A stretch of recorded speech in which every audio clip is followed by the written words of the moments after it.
What's going on, kings and queens? It's your boy Willis Bless, back with another episode of Secret Sauce Podcast, the ingredients of the underdogs. Listen to me. This dude don't need no introduction, man. This is the dude that's changed my life, man. Like, literally, I remember this dude was like, yo, you need to start a coaching program. I was like, nah, I ain't doing no coaching program. I just want to speak. He's like, nah, you need to do it. I was like, nah, bro. He's like, bro, do it. He's like, matter of fact, don't even worry about it. I'm going to front all the money to do the funnel. I'm going to front everybody to do it. And he did everything. I promise you, literally, man. We went crazy ever since. So I just want to give you that acknowledgement while you're here, bro. But, man, for the people that don't know, Philip AK, talk to him, man. Let him know who you are and what you do, fam. Again, hey, my name is Philip AK, and pretty much I'm a business coach, and me and my team, we also help entrepreneurs get access to 50+ K in business capital, business funding. Yep. And Will just said, we helped him put his coaching program together. We also have a team for that. Yeah. But yeah. All right, that's man. Pretty much. Well, this is gonna be a spicy one, right? So, Phil, let's start here, man. How did you get into credit, man? Talk to the people. Credit. So it goes back to when I was 19. I was saying this story a little bit earlier. Yep. So it goes way back to when I was 19. Just coming out of jail, bailing myself out. I end up in there from, living a life in the streets, selling drugs and doing all types of crazy stuff. I never necessarily knew what credit was during that time until I had an introduction to it. One day walking into a phone store, looking to purchase a phone. I was fresh out of jail, just bailed myself out. I had a little bit of money left, but I had no phone, so I needed one. Yeah. Walked in there. So as soon as I go into the phone store, I approach the counter, salesperson comes up to me. He asks me just one question that will pretty much ultimately change my life. He says, hey, do you know what your credit score is? And I have the answer for him, like, credit, like, what exactly is that? Like, mind you, at the time, I'm a 19-year-old boy, who's born to immigrant Nigerian. So I'm a first generation American. Yeah. And everything we used to do, we paid everything cash. So I was clueless, right? So he said, okay, so pretty much, hey, so we're going to run your credit score. We're going to see if you have a good credit score. If you do, you can pretty much walk out of the store with this phone for free. All you have to do is pay taxes. I said, word, okay. I gave him my information so he can go ahead and run my score. And it was during that time where that was my introduction to credit. He ran my score. He told me, okay, you actually have a good credit score, which normally doesn't happen, by the way. Mind you, I don't know what credit is, never used my credit in my life. Yeah. And here I am. I'm literally starting off at like 680. You get what I'm saying? So I really don't, to this day, I really don't know how it happened. I really don't. Because most people start off with nothing, a zero score, or most people will start off bad because maybe their parents used up their score while those kids put on that light bill, that gas bill. That's me. Hey, hold on. Here's a hack for the parents doing that to their kids. Just start an LLC and use your EIN. Hey, don't be using your kid's social security number to apply for stuff. Just use the EIN for that. Yeah. So pretty much after getting that introduction, that's when the light bulb went in my head. He came back with the news saying, hey, you got that good score. All you got to do is pay taxes. At the time, it was like $50. I paid that $50, got that phone, rushed out of there, and drove all the way home and started researching what credit was, like what the scores meant, how I can leverage it. And that took me down a deep rabbit hole, just straight researching about it. And in my research, pretty much became for me, it became like the missing piece of building wealth. It literally opened up like a gateway of opportunities, because a lot of people don't understand this one thing. We look at all these different platforms we be on every single day. All of them exist because they raise money. Majority of businesses, especially the big ones we know today, they don't expect to see a profit until their 5th year. Come on. So just imagine you're a small business owner, you working hard, you grinding, you in love with your business, whatever case may be. You might think you're actually failing because you're not seeing a profit. Yeah. But a lot of these big businesses you see today, they don't see a profit to their 5th year or beyond. Most of them have 10+ year plans, and they're raising money from investors, venture capital, and all these different type of resources, right? In order for them to get their business up and running and going, and in order for it to be what it is today. So that's a missing link, a missing piece a lot of entrepreneurs, a lot of business owners don't really understand. So if you're in a position where you don't have the rich uncle, right? You don't have the rich family member. You don't have friends or family that can help you put the money together. Like, credit could literally be one of your best friends. Let me tell you, it can be that rich uncle that's in your pocket. All those business ideas, those thoughts you have, you can leverage that to literally take advantage of those opportunities. And I was talking to somebody earlier today about how, like, for me at 23 years old, I remember literally like being able to leverage my credit to buy rental property for just $700. Hey, hold on, wait a minute. Hold on. Back that up like juvenile for the 9-9. Right. Say that again. And let me break. That's what, man. When they say information can truly change your situation, man, it's not just a saying, right? Being able to just research or understand how real estate loans, investment property loans work, I was able to put myself in a position where, I found a good deal, got the ugliest house on the block, and pretty much. I negotiated a good price point for the house and stuff like that, and I was able to take advantage of some grants on top of that during the time. I remember getting like a $7,000 grant that went towards closing costs and stuff like that. But the way I positioned the situation, and of course having that good credit score, I was able to literally purchase that rental property for $700. Within the very first month, I actually made that money back. So essentially, I don't know if you could say that property was actually free, but I remember like it was yesterday. I'll say we probably paid like about $135,000 for that house, and to this day, that same house, I still own it, is worth about $450,000. So that's over $320,000 more than what I even paid for it. So that's the power of credit. I couldn't do that with my own cash. Yeah. You get what I'm saying? So that's why I be trying to get people to understand, like, take your credit seriously. Like, if you have a bad credit score, do something about it, right? You need to take that seriously because there's so many opportunities you can take advantage of, right? And again, I'm going to say it again. It's like that rich uncle that's in your pocket. You know what I'm saying? So that's just one way. Okay. Hey, listen to me. It took me 5+ years to be able to land my first paid talk. And I'm going to tell you why. Two reasons only. Number one, I didn't have a mentor. And number two, I didn't understand how to effectively package what I do.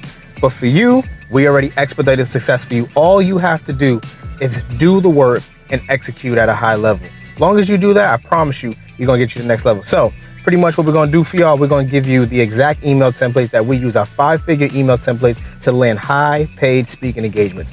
Not only that, we're going to give you a contract template. My biggest issue when I first started, y'all, I didn't know who to reach out to. And then when I knew who to reach out to, I didn't know what to say. We're going to take care of that for you. Then we're also going to give you a done for you speaker sheet, okay? Literally, you're gonna take this, use it as marketing material, and then you're gonna get access to my 3-day replay of Communication to Currency Challenge, where we're gonna show you how to craft your message, package your message, but most importantly, how to generate from your message. Click the link below. I'll see you on the inside. So we're gonna do this 2 ways, right? So you maybe have somebody on here where their credit score is leaning on grace, right? So what can that individual do to help them out? Talk to that. All right, so there's 2 things you can do, right? And I'm more on the side of delegation. You God. feel me? I'm that person who likes to try to figure everything out myself and stuff like that. I'd rather just hire somebody to do this, right? But if you must do it yourself, actually in this space, doing it yourself might even cost you more money versus just hiring that expert to do it for you. So if you're somebody who has a bad credit score right now, I want you to do the very first thing I want you to do is make a commitment. Right, make a commitment to fix your credit no matter how long it takes. Because what I see is people be expecting results in like 2-3 months, but it took them like 5 years to ruin their credit.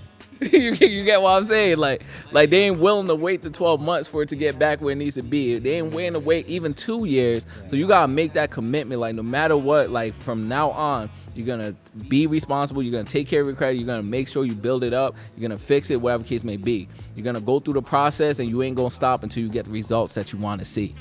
Like you gotta make that commitment. That's the very first thing. Number 2. If you must do it yourself, I recommend using the software. Like one of the softwares I like a lot is called Metro 2 Phenom. I know that's this guy Dion Copewood's his software. He owns that. So that's a black owned software. So shout out to him. It's a credit repair software that uses AI. What I'll say is it takes all the heavy lifting from you. Like, so you can be somebody that don't know too much about credit repair and go in and the AI will do most of the work once you learn how to use the software. But what I would say is it can cost more doing it yourself in the sense of the software starts at like $150 a month and then you still got to pay mail costs that can run you an extra 100. So you're looking at maybe $250 a month or such, or whatever the case may be. So most times it can cost the same exact amount to have an expert do it. Yeah. You get what I'm saying? Or sometimes even less to have the expert do it. And most experts actually use that software. It's a dope software. That's a crazy thing. So you're getting the same results. So but either way, one of the things you want to do is fix your credit. And one thing I want you to know is, because some of you might be like, hey, this stuff on my credit, I know I owe this money, this and that. With this software, it attacks something called like Metro 2 compliance, like compliance standards. So it doesn't necessarily matter if what's on your credit is accurate or true. It matters more if the credit bureaus and the creditors follow those compliance standards. Because if they didn't, they have to remove those negative items off your credit report. You get what I'm saying? So that's how we're able to literally help people get bankruptcies removed off their credit, child support removed off their credit, collections, any negative item you can think of, regardless if it's true or not. I'm not saying, and this is one that I like to make clear to people, when you go through credit repair, it does not mean you don't owe the money. You get what I'm saying? Let's make that clear. Pay that money back. It's still like a Band-Aid, but you still owe that money. It might help put you in a position where you can take advantage of opportunities, but it does not mean the debt disappears. So if you got 10,000 collection, you get that off your credit, praise God, but you still owe that 10,000. You get what I'm saying? So it's up to you. If you got the funds and you can negotiate and pay them back, and that's the most ethical thing you can actually do. Just if you know you owe it, pay them back. But the software is kind of like a Band-Aid. Credit repair is like a Band-Aid. It'll clean up your report, put you in a position where you can start taking advantage of those opportunities as somebody who would have that good credit score. So, so those are some things that I would recommend. Hey, my boy in his bag, man. So as we land the plane, right, I want you to give one ingredient to an underdog right now that may be discouraged about their credit, right? They're like, man, like, Phil, I hear what you're saying. It's just been difficult. I'm trying to rob Peter to pay Paul. I ain't got no breathing room. I'm getting attacked from the north, east, south, and the west. Like, I feel like I got a python around me. Like, I can't breathe. What would be some words of advice? What would be that ingredient that you would give to that underdog right now? So one thing I would definitely say, like, to somebody who's very concerned about the credit right now, they feel like they don't got breathing room or they can't pay this stuff back. Yeah. I would say, like, bankruptcy is an option. I wouldn't personally recommend bankruptcy because it can take a long time to get off your credit, and it can hurt you your first 3 years of having it and stop you from getting opportunities. But if it's really that serious, it's an option. But I also would say, like, for that person, that individual, definitely never give up on your credit. Protect your credit however much you can. If you got the ability to, you might not have breathing room, but if you got the ability to stay current on those accounts, stay current. Try to focus more on, like, thinking of ways you can make more revenue. Like, how can you, at this moment, make more? Come on. You get what I'm saying? Like, what are some things you can do? Maybe that's getting another part-time job to help you have that breathing room. Or maybe that's, like, taking your business more seriously, and, like, scaling it up. So I recommend anybody, like, don't let your credit get bad if it's not bad. You get what I'm saying? Yeah. Don't get the bankruptcy if you don't have to. Protect your credit for sure. Take it seriously, especially if you're somebody who does not have, like, rich family, like, you can raise money from. But if you do have bad credit, all is not lost. I've helped people get funding without credit. You get what I'm saying? Including real estate loans. You get what I'm saying? Without using credit at all. There's always a way. You get what I'm saying? Like, for example, depending on what industry you're in, there's always a way. If you're somebody who's like, hey, I don't want to go through the process and stuff like that, learn how to raise money. So if you don't have friends and family you can raise money from, learn how to go out there and raise money from strangers. Yeah. And that includes being on stage, public speaking, learning how to sell. This is all the things you really will need to know and master when you're going out there trying to raise money. Yeah. You get what I'm saying? And sometimes when you have an expertise, you have value that you bring to the table, you necessarily won't always need that credit. You can leverage that to get the funds and the backing you need for you to do your next deal or your next whatever case may be. Just think about, like, a lot of CEOs like Mark Zuckerberg or who's the other one? We got Elon Musk, all these people who raise money to start their companies, they didn't necessarily need credit. So you gotta pick a struggle. You gotta know if you wanna get in this game of business. I'm not saying you can't make it without credit or funding, because you can. I personally was able to, generate a good amount of money without credit at one point. So I would say like credit makes the process a lot easier. It can accelerate the process. I always say it's like adding gasoline to a fire. You get what I'm saying? Like if you have something that works, credit is just gonna, like, having those extra funds to fuel whatever that thing is that works. Credit is just gonna 10x that. It's gonna help that out a lot. So, I hope that answers the question. Yeah. Oh yeah. They've sent back like, praise God, right? So man, bro, let the people know where they can find you at, and how they can connect with you, bro. Again, you can find me at Philip AK 418 on all social media platforms: Instagram, YouTube, TikTok, on Facebook, Philip Akinsulari. You can find me on there, and from there, I'll say, or you can also go to the 100kfasttrack.com. When you go to that, there's like a free video there that will pretty much break down the process of how you can get started on your journey. So that's another thing you can go ahead and do. So. Yeah. Let's go. Listen to me, man. You heard what he said. Let's get it. Let's grow. Fix that credit. Let's be great. For sure. Let's go.